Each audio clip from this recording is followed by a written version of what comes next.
নমস্কার বন্ধুরা, আজকের রেসিপি ডিমের ঝোল। একদম নতুন স্বাদে অন্য রকমভাবে।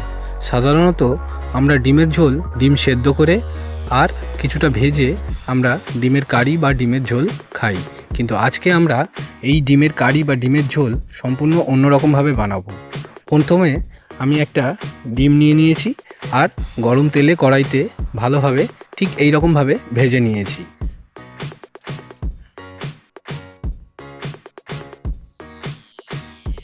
আমাদের ডিমটা ভাজা হয়ে গেছে। ঠিক এই রকমভাবে আমি আরও 3-4টে ডিম আলাদা করে ভেজে পাত্রে রেখে দিয়েছি।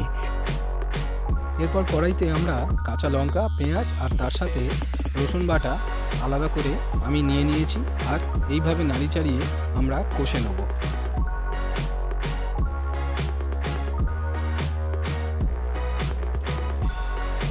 এবার একটা টমেটো নিয়ে নিয়েছি আর এই রকমভাবে নেড়ে চেড়ে আমরা গ্যাসের ফ্লেমে কষে নেব।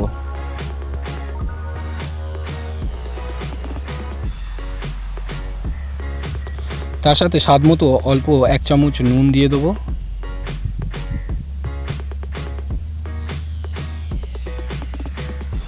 আমাদের আগে থেকে কেটে রাখা আলুর স্লাইসের টুকরোগুলো এর মধ্যে দিয়ে দেবো।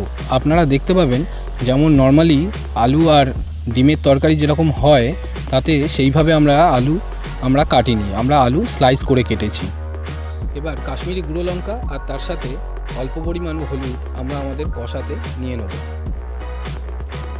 ভালোভাবে এইভাবে নাড়িয়ে চাড়িয়ে আমাদের রেসিপি কষে নেব।